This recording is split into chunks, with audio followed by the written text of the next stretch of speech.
Okay, so we're talking about watershed delineation using DEMs. So if I create an outlet point here, if I create an outlet point at this location, then what's my watershed boundary going to be? Where's my watershed boundary? Yeah, any flow directions that go to that outlet are going to be my watershed boundary. And in the same way, I can create another outlet downstream, and so I have one of these outlets is the sub-basin outlet, and then this is my watershed outlet. WMS will delineate both of those sub-basins. So there's 8 steps for DEM delineation in WMS, and these are the 8 steps. And you don't really need to remember these 8 steps. They're actually in the menus, in the WMS menus, and you can kind of walk down the menus and go through these 8 steps. But these are the 8 steps, and normally when you first start out, you can, if you're doing a DEM delineation, you can normally just use there's a wizard that'll do most of these steps for you. But you're always going to have to read elevations. You're going to have to compute topaz, define your outlets, your watershed outlet and any interior outlets, and then the wizard will do the rest of the steps. So it'll create your DEM streams of feature objects. Let's talk about each of these. So first, you read your elevations, and we've talked a little bit about reading elevations. Your data has to be a DEM. So if you delineate a watershed, just make sure your data is a DEM, which is a WMS DEM. It has to be under the terrain data folder in the WMS Project Explorer. After you've done that, you can run topaz, and topaz gives you flow directions, which are these arrows, and it also gives you flow accumulations, which it tells you where your streams might be. Now when you run topaz, it'll give you the streams, and there's a parameter that's called the flow accumulation threshold. Let's go back here to WMS.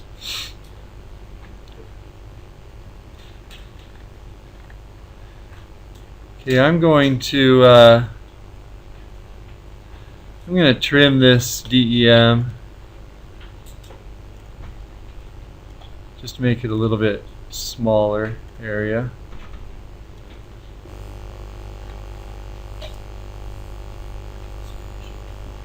Thank you.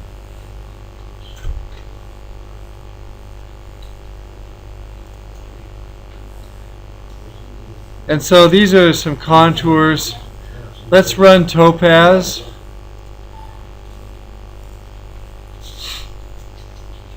And we'll just run topaz. Let's see.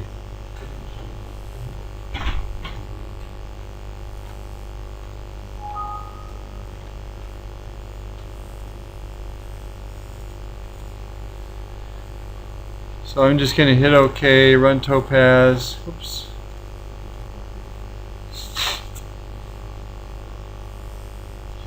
I'm going to run topaz, and we'll see what effect the flow accumulation threshold has on our stream. So if I increase the flow accumulation threshold, let's go back to this slide.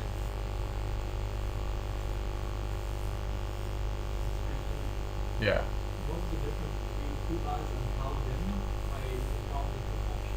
So tau DEM, there isn't a whole lot of difference. They both compute flow directions and flow accumulations, but tau DEM it's usually faster to run tau DEM if you're computing flow directions, flow accumulations for a really large area. it's a good idea to run DEM because it'll be a lot faster. So if Topaz is taking a long time, then use DEM. Because DEM it allows you to run using multiple processors, so it'll use all the processors on your computer. And so if I have 8 processors, it's going to run 8 times faster, basically. But that's the main advantage. What's that?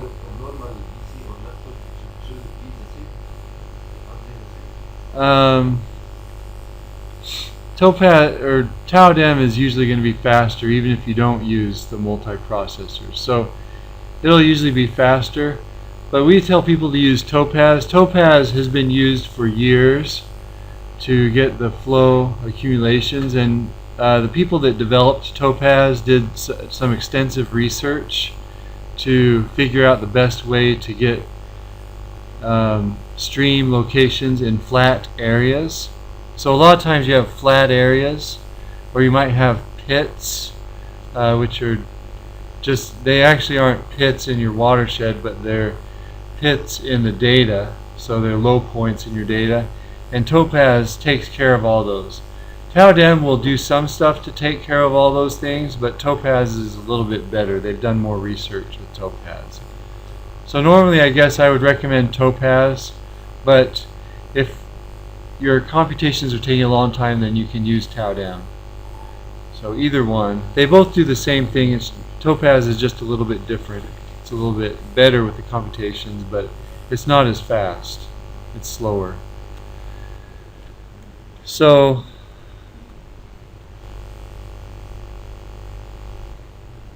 like here, Topaz is taking a long time. I might want to consider running DEM instead.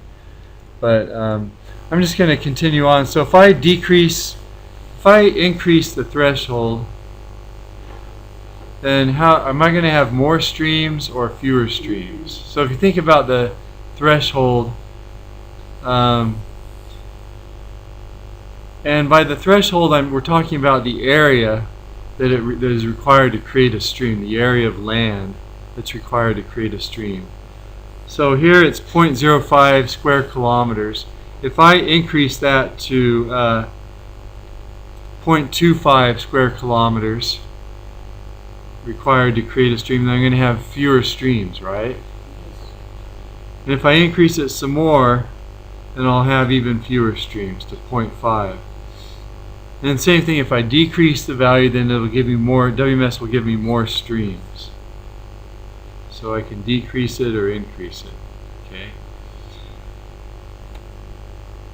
Once I've defined my threshold, so I run Topaz, read my DEMs, run Topaz, define my threshold value, and then I can define my watershed outlet. And so here you just create an outlet point, use the create outlet point tool, and that's my outlet. After I've done that, so that outlet is in the drainage coverage, so it's a feature object that's in the map module. It's a point. After I create the outlet, then I need to create my stream. So there's a command that converts my streams to feature objects. So that's DEM streams to feature objects. And so here's my outlet. WMS goes and draws in these streams upstream from that outlet. I can then, my fifth step is to define any interior outlets. I can define those, and that's just, you go to you can either use the create outlet tool and click somewhere on your stream, or you can change the attribute of a node to an outlet point, and that will create an outlet. Then you define your drainage basins. So when I do that, my drainage basins are defined on my DEM. Then I can convert those drainage basin boundaries to polygons. And this is just, so when I define my drainage basins, the WMS knows which DEM cells have which basin, are assigned to which basin, but it doesn't have any polygons defined yet. So I have to convert those basin boundaries to polygons, to something like this, and then I can recompute my basin data. Now if you add any outlets or make any changes to your watershed model, then you have to redefine your basins and recompute your basin data. And these are all the parameters. So this window shows you all the possible parameters that WMS computes, and it'll compute all these parameters as long as you have elevation data. If you're doing DEM delineation, WMS will compute these things. There is a tool in WMS called the Hydrologic Modeling Wizard that steps you through each of these steps, and it'll also step you through the process of creating a hydrologic model. So the way this wizard works is this watershed data step is reading your DEM elevations. This option to compute flow directions and flow accumulations is step number 2. And choosing outlet locations is steps 3 and 5. And then this delineate watershed step does all the everything else. It delineates your watershed. So 4, 6, 7, and 8 is what that option does. So the advantages of DEM delineation are that it's automated and there's a lot of data available, and it's good for large areas. Also, it's a black box, and that means that anything that you put in, any time you have 2 separate people delineate a watershed that's at the same point, you're always going to get the same result. Okay, so I can delineate my watershed. 2 different people can delineate the same watershed. They should get the same result if they're using the same data. The limitations are it's not very good for if you don't have a good enough resolution on your DEM. Then if you're doing a small area, it's going to be blocky.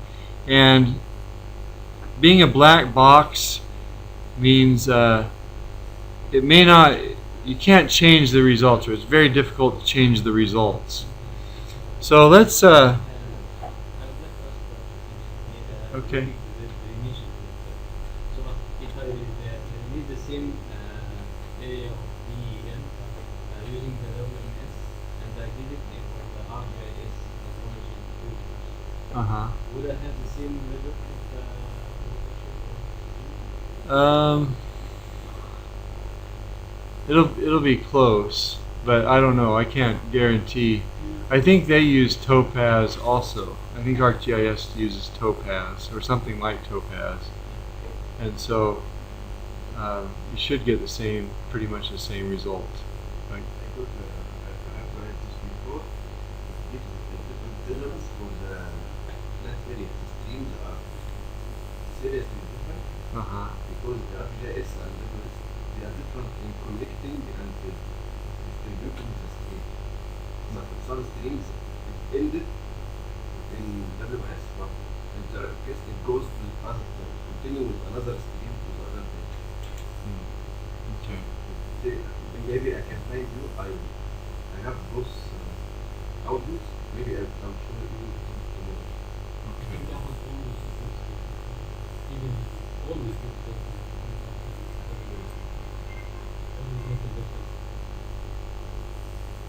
Yeah. I mean, they have their own way of doing it, and so it seems like there might be some differences. But I think it should be close. If there are differences, it would be interesting to see what the differences are. I haven't tried. I mean, I've tried both of them separately, but I haven't compared them. I haven't compared the results.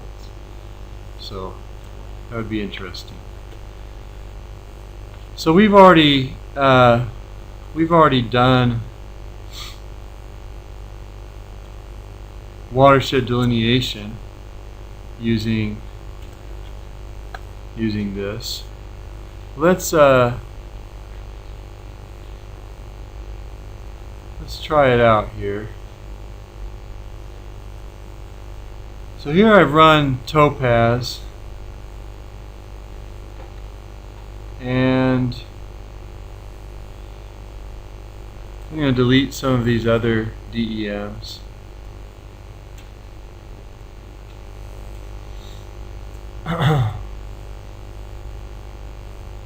So one thing I wanted to show you was the effect of this flow accumulation threshold.